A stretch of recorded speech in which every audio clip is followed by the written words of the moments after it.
líder sul-africano Nelson Mandela disse certa vez que, assim como o fim da escravidão e do apartheid, a erradicação da pobreza não é uma questão de caridade, mas de justiça. E que a pobreza não é uma condição natural, mas uma invenção do homem. Fato é que a pobreza existe desde o início da história da humanidade. No princípio, todos eram pobres, viviam a escassez de alimentos e eram vulneráveis às doenças. Mas, ao longo do tempo, algumas sociedades floresceram e outras ficaram para trás. A religião determinou quem poderia ou não ser rico ou pobre. A liberdade do pensamento político e científico garantiu que algumas nações passassem à frente de outras, pudessem explorar recursos naturais e ampliar seus territórios. Dinâmicas que ocorreram no mundo todo em ritmos diferentes, em lugares diferentes e que foram marcadas por guerras entre nações e confrontos internos. O padrão se reproduziu pelos séculos. O mundo, a partir da Revolução Industrial e, sobretudo, mais recentemente no século XX, viveu períodos de enorme progresso material, mas não erradicou a pobreza e observa o aumento das desigualdades. É sobre isso que nós vamos falar hoje em mais uma entrevista aqui no Futura da série especial sobre pobreza e desigualdades. Eu converso com o Francisco Carlos Teixeira, professor de História Moderna e Contemporânea da UFRJ, a Universidade Federal do Rio de Janeiro. Professor Francisco Carlos, muito obrigada pela presença desde já. E vou começar aqui com uma pergunta que eu acho que é para a gente começar mesmo. Desde que o mundo é mundo, existe pobreza e existe desigualdade? O que mudou de lá para cá, pelo menos no nosso entendimento sobre o que é pobreza e o que é desigualdade social, principalmente? Olha só, eu acho que a gente tem que distinguir o que eram, para usar uma linguagem bíblica, o que eram flagelos do homem, né, daquilo que nós chamamos hoje modernamente de pobreza. Evidentemente, as sociedades mais antigas, desde a antiguidade, elas sofreram com a fome, com a peste e com a guerra, aqueles cavaleiros apocalípticos que amedrontavam a humanidade de então. Mas a fome do mundo antigo, ela não era um dado produzido pelas estruturas sociais desse mundo antigo, né? Ela muitas vezes, na maioria das vezes, onde que a gente tem documentação, a fome era decorrente de um inverno muito duro, de neves mais abundantes ou, ao contrário, de uma seca muito forte. E ela também era produzida, a fome, pela passagem dos exércitos inimigos, pelo saque. Esse tipo de fome não é a fome que nós entendemos, né? Hoje nós temos países que estão em paz, né? Que têm uma vida normal, uma estrutura normal, como, por exemplo, Bangladesh, mas são assolados permanentemente pela fome. Então, aqui tem uma diferenciação, né? A pobreza como flagelo, como castigo, e que tem essa força bíblica tão grande, né? Ganharás o pão com o suor do teu rosto, e que naturaliza esses dados. Os dados, eles são como que naturalizados.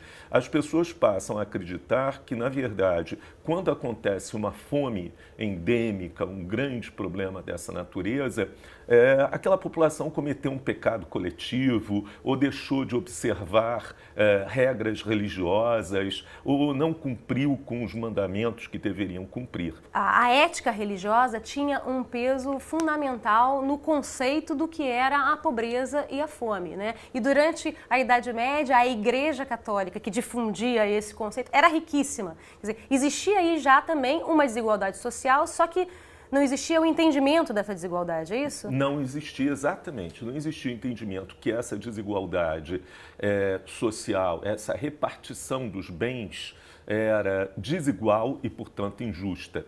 Era natural conceber uma sociedade dividida, normalmente a gente fala numa sociedade trinitária ou das três ordens do imaginário, né? Trabalhadores, sacerdotes e guerreiros, nesse sentido, e que a remuneração e a partilha dos bens sociais entre essas ordens que foram criadas por Deus e que eram permanentes fosse natural. Então, evidentemente, sacerdotes e guerreiros que formavam a aristocracia nessa sociedade, eles eram melhor remunerados, porque eles eram os guardiões físicos e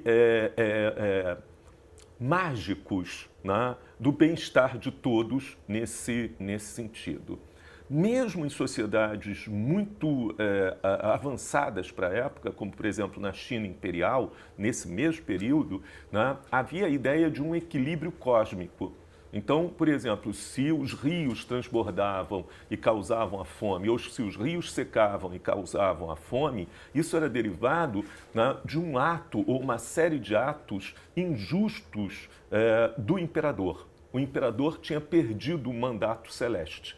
O quanto que, na Idade Média, quer dizer, já a partir do século XVI, a ética protestante, né, colaborou, foi responsável pelas características de desenvolvimento econômico das nações aonde as religiões protestantes se instalaram? A ética calvinista, protestante em geral, mas a calvinista em especial, e que foi o grande trabalho do sociólogo alemão Max Weber, né, sobre a ética protestante e a expansão capitalista, ela parte de uma noção de uma profunda lógica, né, dentro do pensamento religioso. Né? Ela vai dizer que Deus não tinha nenhuma razão para compensar ou recompensar os maus. Então, se numa sociedade alguns homens são mais ricos do que os outros, é porque eles são os escolhidos de Deus. Né? Deus não seria de maneira alguma tão injusto para apanhar bons cristãos, né, e levá-los à miséria e trazer homens maus recompensados com dádivas materiais e dinheiro e recursos, etc. Então, a ética calvinista, ela acaba sendo um impulso de legitimação à acumulação, né, e ao enriquecimento das pessoas. A ideia que tinha sido muito divulgada pela própria Igreja Católica na Idade Média, de que a pobreza era natural e que as pessoas tinham que se, achar que não precisavam lutar contra aquilo, baseava-se fundamentalmente em dois sentidos. Um, que o reino que todos queriam e precisavam não era desse mundo. Né? Isso aqui era o vale de lágrimas, onde que as pessoas tinham mesmo que sofrer, porque sofrendo elas aceleravam a sua passagem para um mundo muito mais rico, uma Canaã de mel e leite, onde elas viveriam felizes. E, em segundo lugar, que a riqueza, por exemplo, do Vaticano, do papado, das ordens religiosas, era a serviço de Deus.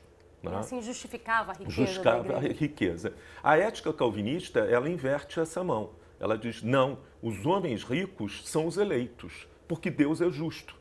Ele não faria o contrário disso.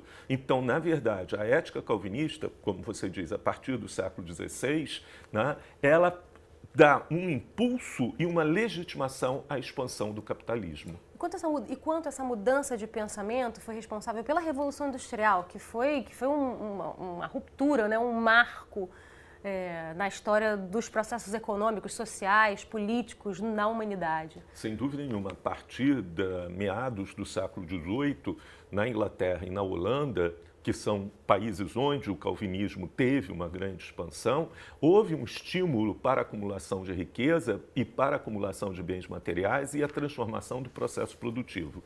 E, ao mesmo tempo, houve, principalmente na Inglaterra, um entendimento de que a pobreza era um castigo. Veja só, não é mais a pobreza como um flagelo geral, um flagelo que atinge todo mundo, como na Antiguidade ou na Idade Média. A pobreza compreendida a partir da Revolução Industrial, ela é natural, ela advém de um castigo e ela advém de características próprias dos pobres. Na verdade, o que está se fazendo é completar logicamente o raciocínio. Né? Se o enriquecimento é uma dádiva de Deus, a pobreza é uma punição e é um sinal de que essas pessoas não se esforçaram o suficiente. A partir da Revolução Industrial, se consolidou um padrão, um modelo de crescimento econômico, de desenvolvimento, que é um padrão que se reproduz até hoje, que é o padrão capitalista de desenvolvimento, né? E o quanto que lá naquele momento, lá na Revolução Industrial, já estava a ideia de pobreza e desigualdade que nós temos hoje, atualmente, nos dias de hoje? No século XVIII, quando a Revolução Industrial se acelera e o século XIX inteiro, que aí já é uma industrialização capitalista maciça, foi minoritária a ideia de que você poderia eliminar a pobreza, né? Mas já era presente. Se nós pensarmos já no século XIX, o casal Sidney e Beatriz Webb, que fazem o primeiro levantamento de pobreza, e os primeiros trabalhos dos socialistas utópicos, né? Aqueles socialistas pré-Karl Marx, pré-marxismo, né? Onde eles tentam pensar a reforma da sociedade, criar quarteirões residenciais, criar linhas de transporte, criar escolas, etc. E, principalmente, uma educação moralizante para o pobre, para ele ser mais frugal, para ele escapar da sua própria pobreza. Então, pode-se dizer que se a Revolução Industrial generalizou no Ocidente, nas suas cidades, a pobreza, ela trouxe em si também o núcleo do combate à pobreza como uma política pública, como uma obrigação de Estado, de forma minoritária, não ainda com uma aceitação. Muito claro, os debates no parlamento britânico no século XIX são muito claros em relação a isso. A partir do surgimento do marxismo como corrente política, digamos, em 1848, com a publicação do Manifesto Comunista por Marx e Engels, aí as classes abastadas têm um outro impacto sobre a questão da pobreza.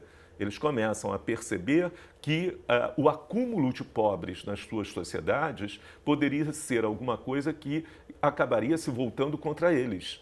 Não só como delinquência, né? A ideia das classes perigosas, que é tão comum para a gente, né?